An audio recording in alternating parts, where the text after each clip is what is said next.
For years, the World Marathon Majors defined our running goals: Boston, London, Berlin, Chicago, New York City, and Tokyo. Now, everything has changed. We are talking about the seventh major, the Sydney Marathon.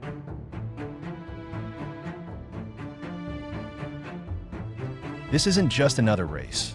It's the gateway to the Southern Hemisphere running world.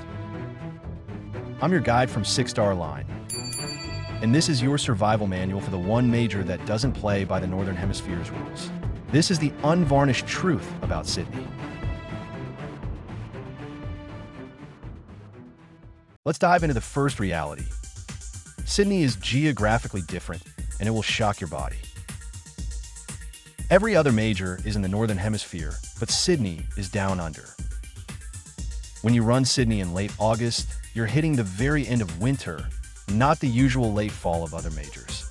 This means the light, temperature, and humidity are completely reversed compared to your US training cycle. Flying across the Pacific, you face radical shifts in longitude and latitude. Strategy: you must arrive early. Give your body a full week to acclimate to the reverse seasons. That is the bare minimum for a successful race execution.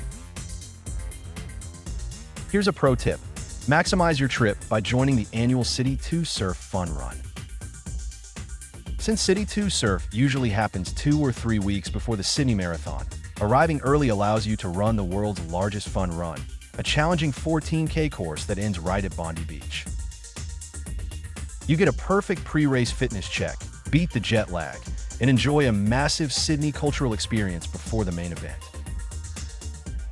It's the ultimate double dip strategy.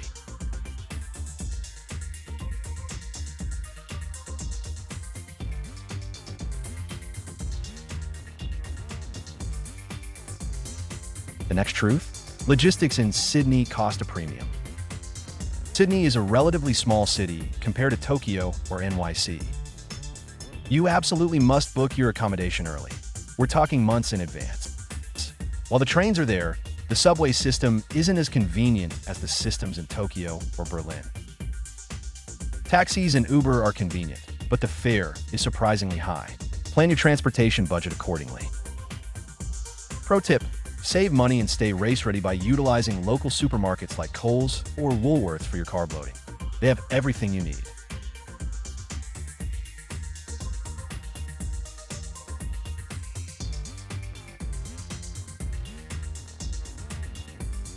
Now, the non-negotiable rule that breaks every major runner's habit. There is no bag drop at the start line. You must drop your bag right there at the expo. You heard that right. This is a massive deviation from every other major. Why? The start is deep in a crowded CBD, making a traditional start village impossible. This logistical reality demands preparation. Make sure you read the official email. The expo closes Saturday at 4 p.m. Use your expo day to survey the start and finish areas because you won't get another chance.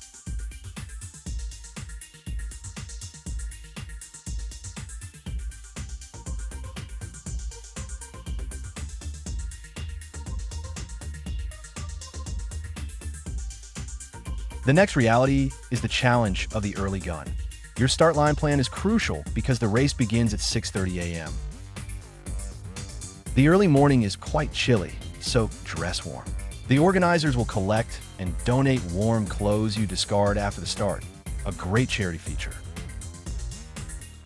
Traffic will be blocked, so the subway is your best bet.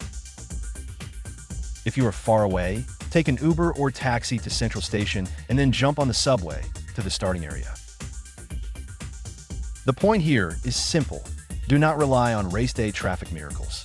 Plan your first mile of travel as meticulously as your first mile of running.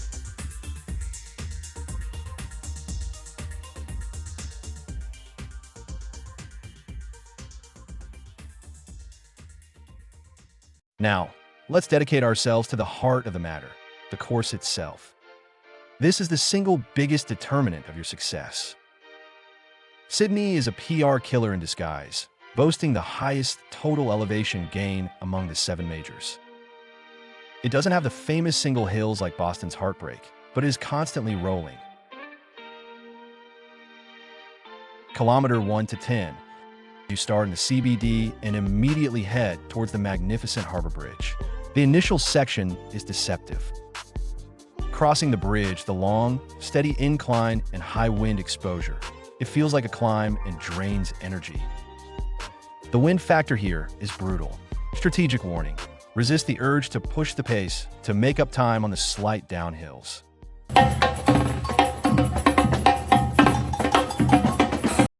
Kilometer 11 to 20. After the bridge, you hit the inner city. Expect many short turns and small ups and downs around Barangaroo and Permont. This segment constantly demands micro adjustments to your pace and form. You're constantly regulating your stride. This is where runners start losing rhythm. Kilometer 21 to 30. This is your brief reprieve. Through Centennial Park and Moore Park, the segments are flatter and longer. If you manage the first half correctly, this is your zone to recover and potentially push slightly. Don't get complacent. The rolling hills are still lurking. Kilometer 31 to 40. This segment is pure accumulation hell. You start climbing a series of short, nasty rolling hills before heading back towards the harbor. The cumulative elevation gain really adds up here. Every step on those short climbs drains your reservoir. Watch out for narrow course sections and spectator crowds that complicate running lines. The final 2K. The last 2.5 kilometers lead you right toward the Sydney Opera House. This section is flat and fueled by the crowd, but the strong crosswinds from the harbor can crush a desperate finish time. The ultimate Sydney lesson: do not bonk on the bridge, or you will pay for it here at the Opera House finish.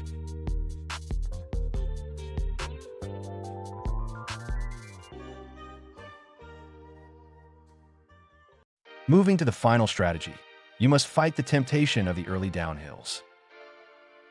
I made a mistake myself. I was confident after running sub 3:05 in Seoul, but those downhills felt great, and they were a trap. My sincere advice: remain calm in the first half. Those downhills feel great, but they are a trap that will cost you everything later. My final time of 3 hours, 16 minutes, and 47 seconds proved that respecting the course profile is more important than chasing a sub 3:00 pacer. Your patience in the first 10K is your insurance policy for the final 10K.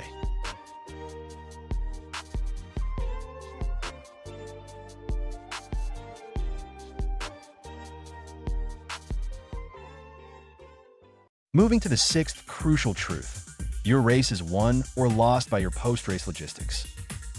The finish area is in the beautiful Royal Botanic Garden, right next to the iconic Opera House. While spectacular, major central roads will be blocked, making travel instantly complicated. You won't be able to simply walk to where you need to be. Decide ahead of time where you'll rest and where you'll catch a train. If you have family, pre-arrange a meeting spot and ask them to bring warm clothes, as that end-of-winter chill hits fast once you stop running. Planning your exit is as critical as planning your pace.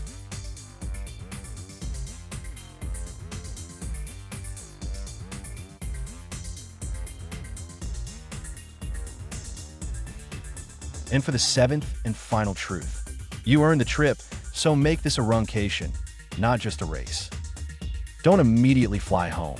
Sydney is spectacular, and you should plan a few extra days for the full experience. Think Metal Monday photos at the Opera House, exploring the stunning Royal Botanic Gardens, or enjoying the views from the Harbor Bridge climb. This final celebration is the essential reward on your marathon major journey.